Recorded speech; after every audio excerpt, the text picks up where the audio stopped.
इस चैप्टर के अंतर्गत हम सीखेंगे meaning of growth and development, अभिवृद्धि और विकास के बारे में हम लोग सीखेंगे। जैसा कि आप जानते हैं कि जो मानव की अभिवृद्धि और विकास होती है, मतलब वृद्धि और विकास होती है, ये जन्म के पहले से स्टार्ट हो जाती है। जब वो माता के गर्भ में आता है और तभी से स्टार्ट होती है, और ये जन्म के बाद तक शैशवावस्था, बाल्यावस्था, किशोरावस्था और यहाँ तक बुढ़ापे में, मतलब प्रौढ़ावस्था तक चलती है। इसके बारे में अलग अलग वैज्ञानिकों के अलग अलग कथन हैं। वो क्या कथन है वो हम लोग देख लेते हैं। ये प्रश्न आपके पेपरों में ज़रूर से ज़रूर पूछा जाता है। क्या है वो देखते हैं। एक वैज्ञानिक है फ्रैंक। इन्होंने क्या कहा है कि शरीर एवं व्यवहार में, शरीर एवं व्यवहार के किसी भी पहलू में होने वाले परिवर्तन क्या कहलाते हैं? अभिवृद्धि कहलाते हैं।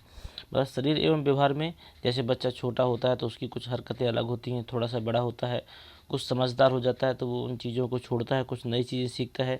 ये सब चीज़ें क्या है कि ये परिवर्तन जो होते हैं अभिवृद्धि कहलाते हैं। जबकि समय की दृष्टि से व्यक्ति में जो दृष्टिगत परिवर्तन होते हैं वो क्या कहलाते हैं? विकास कहलाते हैं। तो ध्यान दीजिए कि फ्रैंक का ये जो पॉइंट है ये पेपरों में पूछा जा सकता है। ये पूरा पॉइंट दे देगा और पूछ लेगा कि ये किसके द्वारा कथन कहा गया। तो आपको ध्यान देना कि फ्रैंक के द्वारा ये बात बोली गई है। जब ये बताया जाए कि शारीरिक परिवर्तन के साथ में उसके विकास और वृद्धि का पता लगा सकते हैं, तो ये बात फ्रैंक ने कही है। अगला है हर्लाक ने इसी बात को बोला है कि विकास के परिणाम स्वरूप व्यक्ति में नवीन विशेषताएं और नवीन योग्यताएं प्रकट होती हैं। हर्लाक ने ये बोला है कि जैसे जैसे बच्चे का विकास होता है, जैसे जैसे व्यक्ति का विकास होता है, तो उनमें कुछ नई विशेषताओं का जन्म होता है और उसी से प्रकट होती हैं आपकी नवीन योग्यताएं। ये कथन आपका हर्लाक का है। जैसे बच्चे और वयस्क व्यक्ति में देखिए कई अंतर होते हैं। बच्चे को कोई मतलब नहीं रहता है, न समाज से न परिवार से। वो सिर्फ अपने बारे में सोचता है, अपने लिए क्या बेहतर है सिर्फ वो वही बात करता है। लेकिन जैसे जैसे वो बड़ा होता जाता है, जैसे जैसे उसके शारीरिक परिवर्तन होते हैं, उसमें उसके शरीर में वृद्धि होती है, तो उसमें कुछ नई विशेषताएं जन्म लेती हैं, कुछ सेंसिटिविटी आती है। वो दूसरे के लिए भी सोचता है, समाज के लिए भी सोचता है, परिवार के लिए भी सोचता है, और उसमें नई योग्यताएं भी जन्म लेती हैं। अब वो सामाजिक क्रियाओं में भागीदारी भी करना चालू कर देता है। तो इस प्रकार आप कह सकते हैं कि विकास के परिणाम स्वरूप जैसे जैसे बच्चे का विकास होता है उसमें नई विशेषताएं और नई योग्यताएं प्रकट होती हैं। अब अभिवृद्धि को हम देखते हैं कि अभिवृद्धि क्या है। ठीक है, तो गर्भाशय में भ्रूण बनने के पश्चात जन्म होते समय तक उसमें जो प्रगतिशील परिवर्तन होते हैं वह क्या कहलाते हैं? वह कहलाते हैं अभिवृद्धि। मतलब उसके पहले दिन से लेकर जब तक वो जन्म नहीं होता और जन्म होने के बाद तक वो क्या कहलाती है? अभिवृद्धि। इसमें केवल शारीरिक परिवर्तन होता है। अभिवृद्धि के घटक मूर्त होते हैं। इनकी दिशा एवं गति का मापन किया जा सकता है। इसमें परिणात्मक परिवर्तन होता है।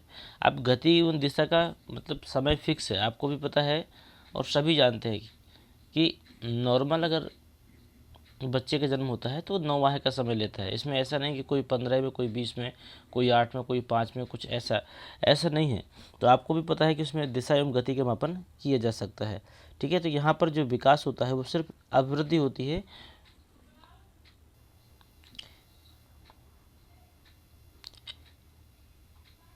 अभिवृद्धि में अधिगम एवं वातावरण द्वारा अर्जित गुणों का स्थान नगण्य रहता है। अभिवृद्धि में अधिगम मतलब यहाँ बच्चे को पढ़ने लिखने से किसी भी प्रकार का मतलब नहीं है। ठीक है, और वातावरण द्वारा अर्जित गुणों का स्थान नगण्य रहता है, मतलब इनके लिए भी कोई स्थान नहीं है क्योंकि वो अंदर ही है। जैसे दांत निकलना, अब इसमें वातावरण का क्या मतलब है और अधिगम का क्या मतलब है? ठीक है, इसमें अधिगम की आवश्यकता नहीं है, अर्थात अर्जित गुणों का कोई स्थान नहीं होता है। अभिवृद्धि एक जैविक क्रिया है जो सभी जीवों में पाई जाती है। और अगर विकास पूछा जाता है कि विकास क्या है,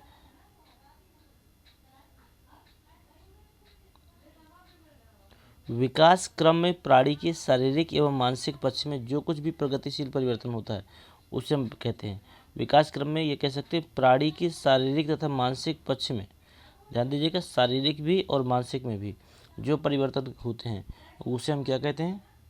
विकास कहते हैं। ये जन्म से मृत्यु तक चलने वाली प्रक्रिया है जो विकास है।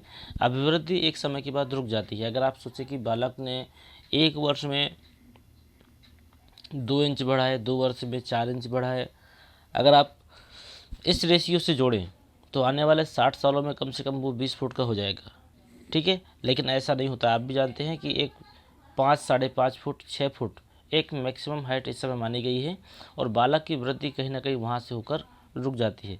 लेकिन जो विकास है उसका पूरा जीवन चलता है। मतलब पहले वो उसका साइज हो भी गया 5.5, 6 फुट, हो सकता है उसका मानसिक विकास कम हो, लेकिन अवस्था के साथ उसमें क्या होती हैं, चीज़ें बदलती रहती हैं और ये पूरा जीवन चलता रहता है। ठीक है, तो आप हम कह सकते हैं विकास में वृद्धि भी सम्मिलित होती है थोड़ा बहुत। इसमें गुणात्मक एवं पदात्मक परिवर्तन होता है।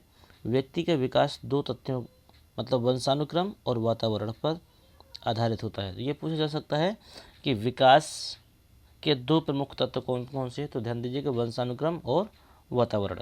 और विकास क्या है, प्राणी के शरीर तथा मानसिक पक्ष में जो परिवर्तन होता है उसे हम क्या कहते हैं, विकास कहते हैं। ये 2 पॉइंट इसमें महत्वपूर्ण है कि प्राणी के शारीरिक तथा मानसिक पक्ष में जो भी परिवर्तन होते हैं उसे क्या कहते हैं, विकास कहते हैं। इसके 2 तत्व हैं, कौन कौन से, एक वंशानुक्रम है और दूसरा क्या है, वातावरण है।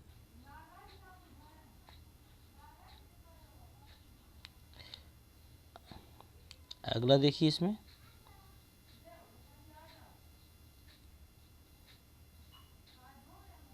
बहुत सारी इसमें बातें बताई गई हैं कि वृद्धि तथा विकास सतत माने लगातार चलने वाली प्रक्रिया है जो बालक को असहाय शिशु से आत्मनिर्भर प्रौढ़ तक बनाती है।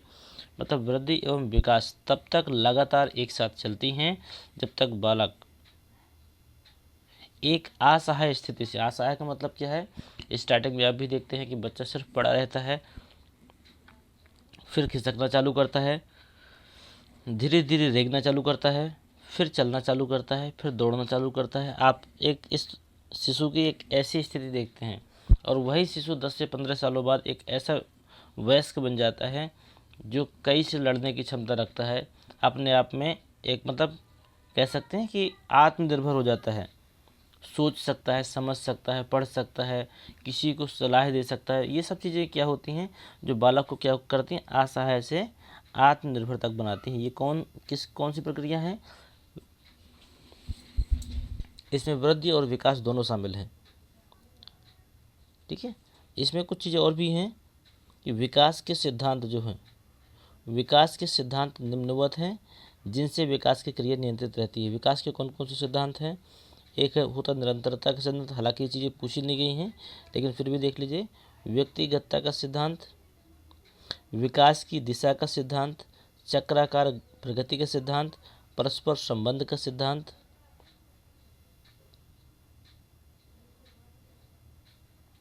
वंशानुक्रम व वातावरण का अंतःक्रिया का सिद्धांत, समन्वय का सिद्धांत, परिमार्जिता का सिद्धांत, विकास क्रम का सिद्धांत, एकीकरण का सिद्धांत और सामान्य विशिष्ट प्रक्रियाओं का सिद्धांत।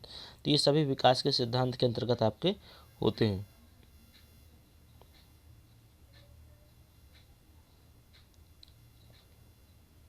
और कुछ महत्वपूर्ण बिंदु हैं आपके जिसमें वृद्धि एवं विकास को प्रभावित करने वाले मुख्य तत्व कौन कौन से होते हैं।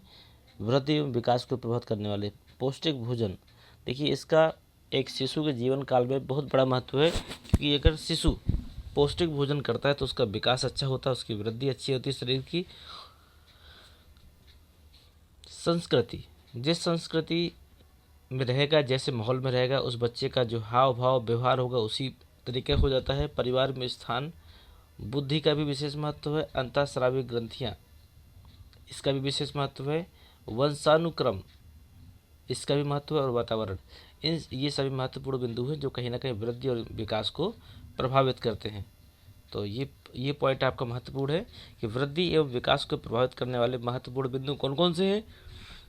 यदि इसमें से कोई आते हैं जैसे पौष्टिक भोजन, संस्कृति, परिवार में स्थान, बुद्धि, अंतःस्रावी ग्रंथियाँ, वंशानुक्रम, वातावरण, ये अगर आता है तो आप मानिएगा कि इसमें से ये विकल्प बिल्कुल सही होंगे आपके।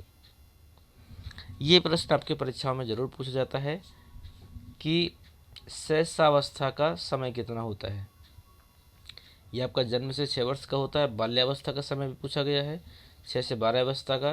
किशोरावस्था का 12 से 18 वर्ष का। और प्रौढ़ावस्था का 18 से बाद की जो अवस्था होती है वो प्रौढ़ावस्था होती है। गर्भाधान अवस्था सब जानते हैं 9 माह 10 दिन तक का समय होता है, मतलब पहले दिन से लेके 9 माह 10 दिन तक का जो समय होता है वो गर्भाधान का समय होता है। इसी बात को लेकर अलग अलग कुछ वैज्ञानिकों ने अपने अपने मत दिए हैं, जिसमें थॉर्नडाइक क्या कहते हैं, ये कहते हैं शैक्षिक दृष्टि से शैशवावस्था, बाल्यावस्था और किशोरावस्था का एक महत्वपूर्ण पक्ष है। ये कौन कौन से हैं, ये 5 पक्ष रखे हैं इन्होंने। एक होता है शारीरिक विकास का पक्ष, मानसिक विकास का पक्ष, सामाजिक विकास का पक्ष, संवेगात्मक विकास का पक्ष और नैतिक विकास का पक्ष। ये 5 पक्ष है इसमें।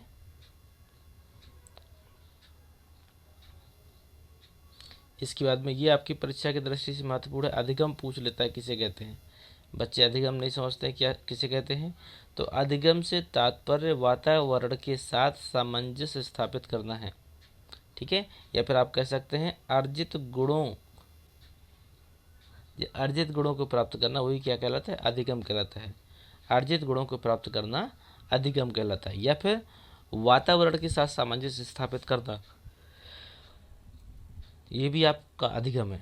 ये प्रश्न आपके बहुत आते हैं, हर परीक्षाओं में पूछे जाते हैं कि नैतिक विकास का सिद्धांत किसका है, नैतिक विकास का सिद्धांत किसका है। तो ये आपका लॉरेंज कोहलबर्ग का है। मनोलैंगिक विकास का सिद्धांत किसका है, सिगमंड फ्रायड का है। भाषा विकास का सिद्धांत किसका है, चोम्स्की का है। संज्ञानात्मक विकास का सिद्धांत किसका है, जीन पियाजे का है। और मनोसामाजिक विकास का सिद्धांत किसका है, ये एरिक्सन का है। ये 5 पॉइंट हैं। मनोसामाजिक विकास का सिद्धांत एरिक्सन का, संज्ञानात्मक विकास का सिद्धांत जीन पियाजे का, भाषा विकास का सिद्धांत चोम्स्की का, मनोलैंगिक विकास का सिद्धांत सिगमंड फ्रायड का और नैतिक विकास का सिद्धांत लॉरेंस कोहलबर्ग का। ये आपके महत्वपूर्ण हैं। ये प्रश्न आपके परीक्षाओं में जरूर पूछे जाते हैं। किसी भी पेपर को उठाकर देख लीजिए, इनमें से कोई ना कोई एक प्रश्न आपको जरूर मिलेगा। कुछ प्रश्न और हैं इस अध्याय से जो आपके पेपरों में पूछे गए हैं। वृद्धि और विकास के कितने तत्व होते हैं, अभी हमने इसके पहले पढ़ा था। इसके 2 तत्व होते हैं, कौन कौन सा, परिपक्वता और वातावरण। दूसरा है अभिवृद्धि के लिए अधिगम की आवश्यकता है या नहीं। अभिवृद्धि का मतलब आप सीधे सीधे मान लीजिए वृद्धि, ठीक है। अब शिशु को आज हमने देखा मात्र 10 दिन का है, लेकिन अगर आप 10 साल बाद देखेंगे तो वो 10 साल 2 दिन का हो जाएगा। अब उस व्यक्ति को या उस बच्चे को ऐसे माहौल में रखा गया जहाँ पर अधिगम की कोई सुविधा थी ही नहीं, मतलब कुछ भी नहीं सिखाया गया, लेकिन फिर भी वो बच्चे की जो उम्र होगी 10 साल 2 दिन की होगी और उसकी वृद्धि में रुकावट नहीं होगी, ठीक है। तो आप ये कह सकते हैं अभिवृद्धि के लिए या वृद्धि के लिए अधिगम की आवश्यकता नहीं होती है।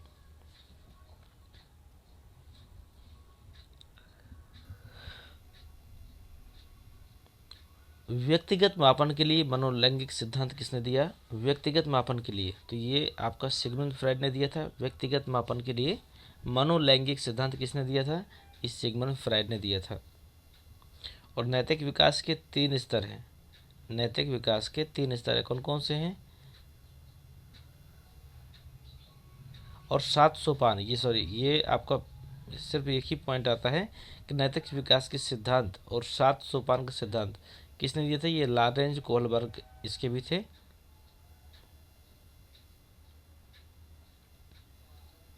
अगला है संज्ञानात्मक विकास में कितनी अवस्थाओं का उल्लेख होता है।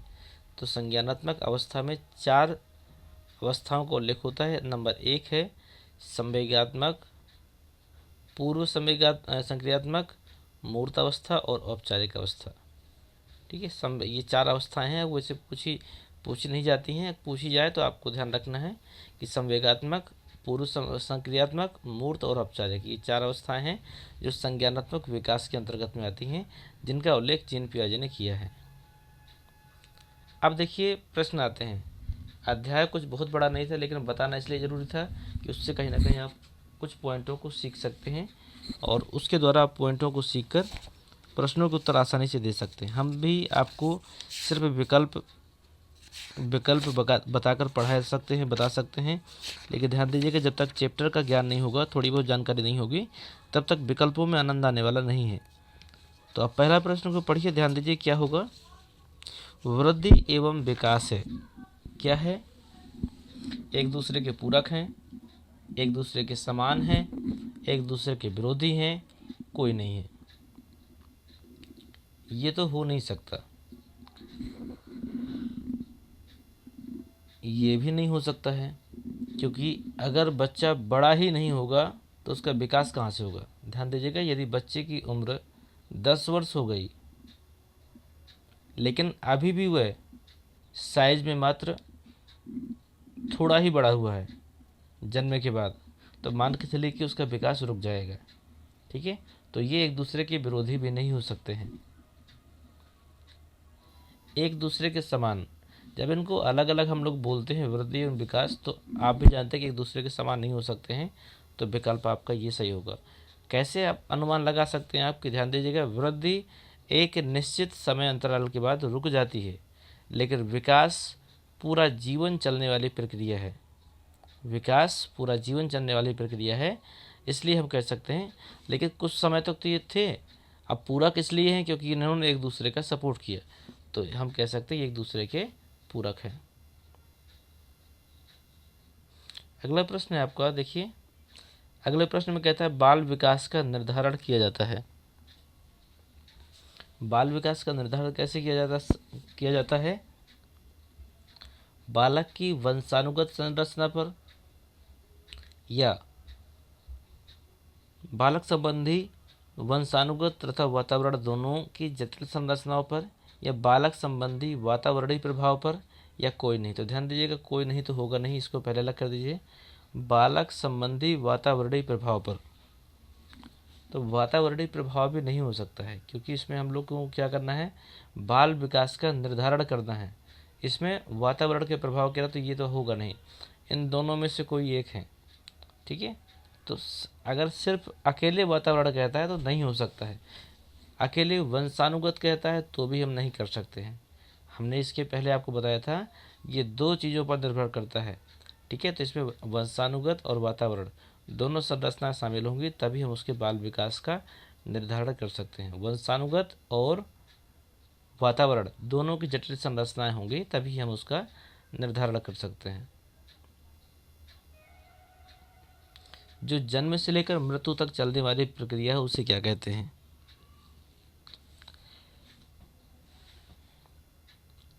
देखिए, एक वृद्धि है, आपको पता है कि वृद्धि एक निश्चित समय के बाद में रुक जाती है। दूसरी, इसलिए ये तो हो नहीं सकती है। ठीक है, दूसरा है वृद्धि एवं विकास। आपको पता है कि जब वृद्धि मृत्यु तक चलने वाली नहीं है तो हमारा ये पॉइंट भी क्या हो जाता है, गलत। और एक होता है संवेगात्मक और एक होता है विकास।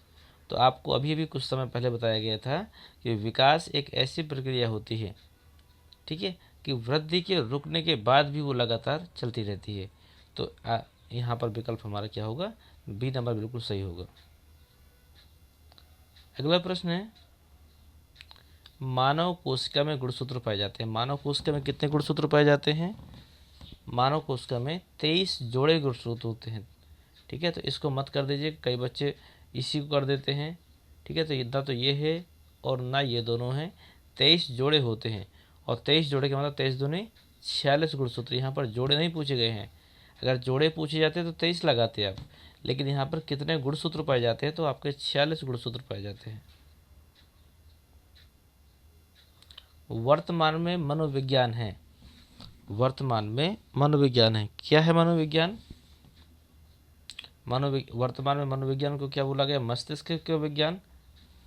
तो मस्तिष्क का विज्ञान तो है क्या, विज्ञान नहीं, चेतना का विज्ञान, आत्म तत्व का विज्ञान। ठीक है, लेकिन वर्तमान की अगर हम बात करें तो सब लगातार बहुत से मनोवैज्ञानिकों ने इसको व्यवहार का विज्ञान माना, इसलिए विकल्प नंबर डी बिल्कुल सही होगा आपका। अगला है विकास प्रक्रिया के संदर्भ में मैकडूगल का क्या योगदान था?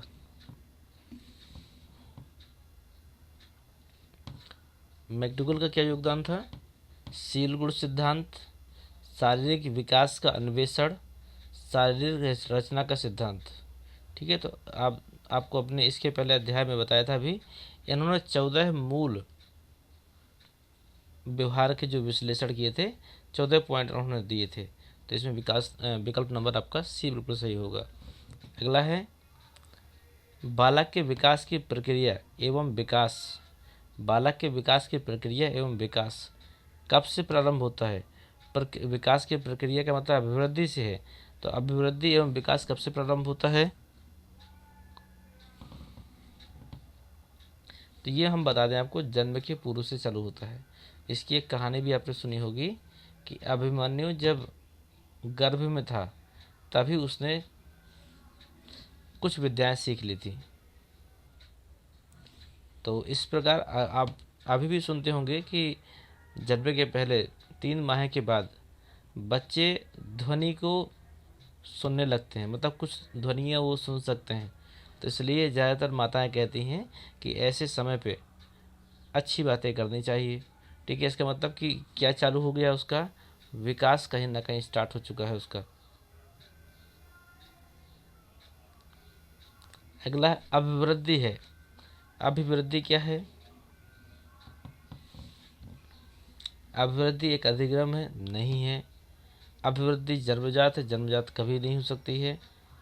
मूर्त भी नहीं है। अभिवृद्धि एक जैविक प्रक्रिया है। अभिवृद्धि क्या है? अभिवृद्धि एक जैविक प्रक्रिया है। तो विकल्प नंबर डी बिल्कुल सही होगा आपका। अगला है विकास के लिए आवश्यक है। विकास के लिए क्या आवश्यक है? यदि किसी व्यक्ति का विकास होना चाहिए तो विकास कैसे आवश्यक है आपका?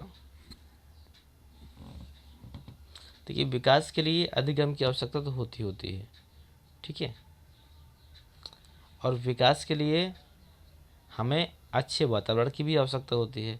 लेकिन विकास के लिए हमें जन्मजात होने की आवश्यकता नहीं है। ऐसा नहीं कि अगर जन्म से बालक होशियार है तो ही होगा, या फिर जन्म से अगर योग्य नहीं है तो वो योग्य नहीं हो सकता, ऐसा कहीं कुछ नहीं है। अधिक विकास के लिए अगर अच्छा वातावरण मिल गया और उसको अधिगम करने का अच्छा मौका मिला तो वो उसका विकास बेहतर हो सकता है। इसलिए ए और सी दोनों आंसर हो जाएगा, मतलब ये दोनों सही हैं। इसका मतलब डी विकल्प आपका सही होगा। विकास के लिए आवश्यक है क्या है? दूसरा प्रश्न है, विकास के लिए क्या आवश्यक है? मूर्त, अमूर्त या कोई नहीं? तो देखिए, ऊपर वाले प्रश्न में आपने पढ़ा ही होगा, वातावरण और अधिगम दो की आवश्यकता होती है। इसमें हमें वातावरण मिल जाता है तो हमारा यही विकल्प सही होगा, बाकी सब गलत हो जाएंगे। तो आपका विकल्प नंबर सी सही होगा। ये प्रश्न आ गए जो हमने आपको बताया था चैप्टर में, पूर्व बाल्यावस्था किसे कहते हैं? पूर्व बाल्यावस्था, देखिए बाल्यावस्था कब से कब तक होती है? बाल्यावस्था को 6 वर्ष तक का समय दिया गया है। लेकिन अगर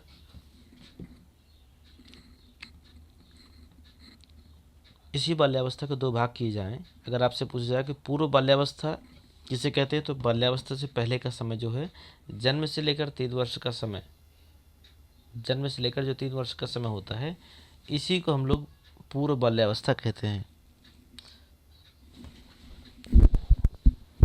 सॉरी, इसमें कुछ मिस्टेक है, जन्म से 3 वर्ष का समय नहीं होगा, ये तो किशोरावस्था का हो गया। 3 वर्ष से 6 वर्ष का समय जो है ये पूर्व बाल्यावस्था है। ये आपका इसके पहले शैशवावस्था, किशोरावस्था बोल रहा हूँ कुछ, ये आपका है जन्म से लेकर 3 वर्ष का जो समय होगा ये आपका शैशवावस्था के अंतर्गत में जाएगा, और 3 वर्ष से 6 वर्ष का जो समय होगा ये आपका बाल्यावस्था के अंतर्गत में जाएगा। इसका आंसर नंबर डी सही होगा आपका।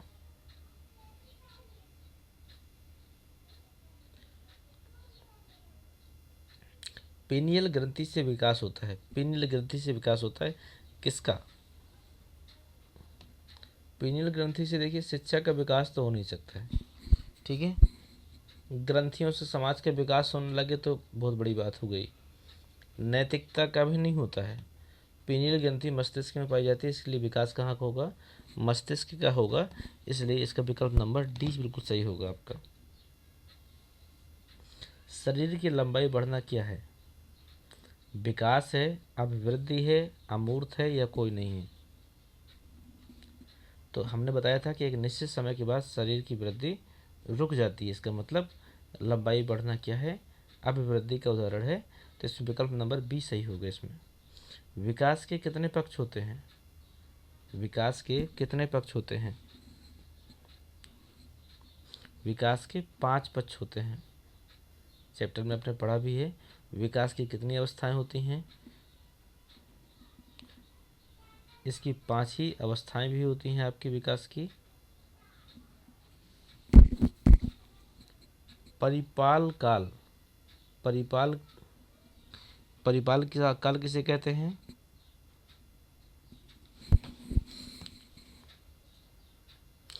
परिपाल काल का जो समय होता है वो आपका होता है 9 वर्ष से 12 वर्ष तक का समय होता है।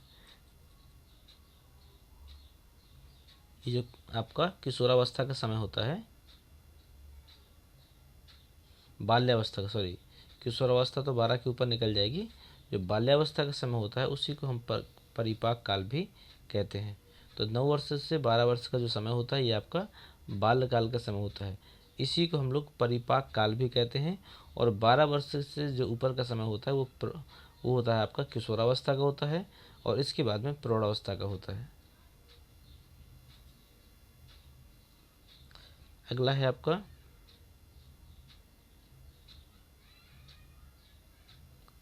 वो परिपाक था, अब पूछ रहा परिपक्व। परिपक्व काल किसे कहते हैं? तो परिपक्व काल कह दे या फिर कह दे किशोरावस्था। किशोरावस्था दोनों एक ही हैं। तो किशोरावस्था का समय होता है 12 वर्ष से 18 वर्ष के बीच का। तो आपका जो होगा परिपाक काल मतलब बाल्यावस्था, ठीक है। और परिपक्व काल इसका मतलब उसके किशोरावस्था। अब परिपक्व का मतलब, अब यहाँ लोग कहते हैं ना बालक पूरी तरह परिपक्व हो गया है, समझदार हो गया, अभी अपने हिसाब से काम कर सकता है, इसमें सोचने समझने की क्षमता का विकास हो गया है। तो 12 वर्ष से जो 18 वर्ष का समय होता है वो होता है परिपक्व काल, और इससे जस्ट पहले का समय होता है बाल्यावस्था का, इसे परिपाक काल भी कहते हैं। प्रारंभिक वर्षों में वृद्धि तथा विकास की प्रक्रिया कैसी होती है? प्रारंभिक वर्षों में वृद्धि तथा विकास की प्रक्रिया कैसी होती है? तो ध्यान दीजिएगा, प्रारंभिक वर्षों में जिसकी प्रक्रिया होती है अत्यंत तीव्र होती है, ठीक है। बच्चे को कुछ भी आप बोलते हैं वो बड़ी जल्दी सीख लेता है, और आप ना भी सिखाएं तो आपको देख देख कर सीख लेता है, ठीक है। वो इतना चतुर होता है कि यदि आपको बोलते देखेगा तो आपकी तरह बात करने की कोशिश करेगा, यदि आपको कुछ हरकतें करते देखेगा तो आपकी हरकतों को तुरंत सीख सकता है, ठीक है। तो यहाँ पर विकास की और वृद्धि का मतलब यहाँ बड़ी तेज़ी से बालक बढ़ता है। अभी देखेंगे साल भर का है, 5 साल बाद जब देखेंगे तो कम से कम उसका आकार 2 गुना हो गया होगा। लेकिन अगर किसी आप 25 से 30 साल के व्यक्ति को देखें और 10 साल बाद भी देखेंगे तो उसकी लंबाई में कोई परिवर्तन नहीं हुआ होगा। तो यहाँ पर ध्यान दीजिएगा कि वृद्धि एवं विकास की प्रक्रिया इस काल में सबसे अधिक होती है, प्रारंभिक वर्षों में। अभिवृद्धि क्या है? अभिवृद्धि क्या है? ये आपकी बहुमुखी नहीं है, ठीक है। जब बहुमुखी नहीं है तो दोनों नहीं हो सकती हैं, कोई नहीं तो हो ही नहीं सकता, तो बच्चा क्या एकांकी या एकाकी। अभिवृद्धि मतलब, अभिवृद्धि की मतलब वृद्धि से है, ये सिर्फ बालक के शरीर में जो परिवर्तन है उसमें करती है, बहुमुखी हम नहीं कह सकते।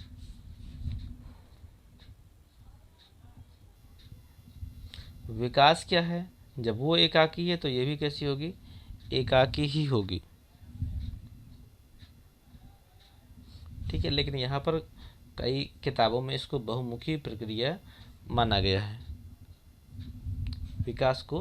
वैसे है तो एकाकी, लेकिन इसको कई किताबों में, ये विवादित प्रश्न है, इसको आपको बहुमुखी प्रक्रिया माना गया है। तो इसका विकल्प नंबर ए हमारा राइट होगा, ठीक है। बालक पहले किन मांसपेशियों पर नियंत्रण करना चालू करता है? सबसे पहले वो किस पर नियंत्रण करता है?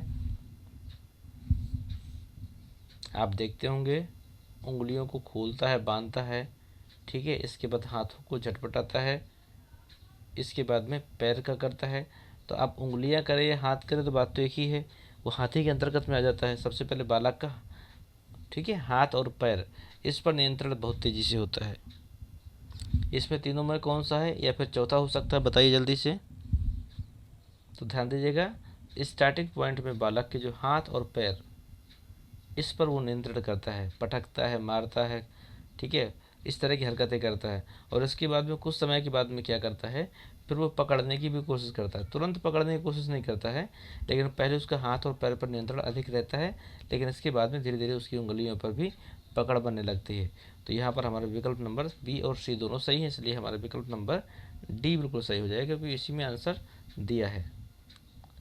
अगला प्रश्न है आपका, संज्ञानात्मक विकास के सिद्धांत के प्रवर्तक कौन थे? संज्ञानात्मक विकास का जो सिद्धांत था वो किसने दिया? तो संज्ञानात्मक सिद्धांत जो था वो जीन पियाजे का था, इसलिए इसका विकल्प नंबर 1 बिल्कुल सही होगा।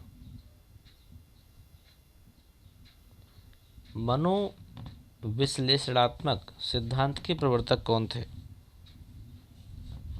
तो मनोवैज्ञानिक सिद्धांत जब भी आ जाए तो समझ लीजिएगा सिगमंड फ्रायड थे। यहाँ पर फ्रायड भर लिखा है, तो विकल्प नंबर आपका बी बिल्कुल सही होगा। भाषा विकास के सिद्धांत के, तो ये आपको कहने की आवश्यकता नहीं है, याद होगा आपको। भाषा विकास जब भी आ जाता है तो समझ लीजिएगा ये चोम्स्की है। तो चोम्स्की ने कहा था भाषा विकास का सिद्धांत। और अगला प्रश्न है आपका, मनोसामाजिक विकास के सिद्धांत, ठीक, मनोसामाजिक विकास के सिद्धांत के प्रवर्तक कौन थे या फिर इसके जो प्रतिपादक कौन थे? तो ये आपका है एरिक्सन। मनोसामाजिक विकास के प्रवर्तक कौन थे? एरिक्सन थे। तो उम्मीद करते हैं सभी प्रश्न आपको समझ में आ गए होंगे। अगर चीज़ें क्लियर हो गई हैं तो एक बार सभी लोग बिल्कुल लाइक कर दें। यदि कोई चीज़ समझ में नहीं आई है तो उसको आप दोबारा पूछ सकते हैं। सिद्धांत किसने किया था? चोम्स्की का था। और मनोलैंगिक विकास का सिद्धांत फ्रायड का था। और संज्ञानात्मक का भी प्रश्न आ गया, जीन पियाजे का था। मनोसामाजिक विकास एरिक्सन का था। तो ये प्रश्न आपके बनते हैं, इसलिए ये आपकी परीक्षा उपयोगी में बताए गए हैं। तो आप एक बार वीडियो को पूरा ज़रूर देखें, ठीक है। ये सब कुछ चीज़ें और थी।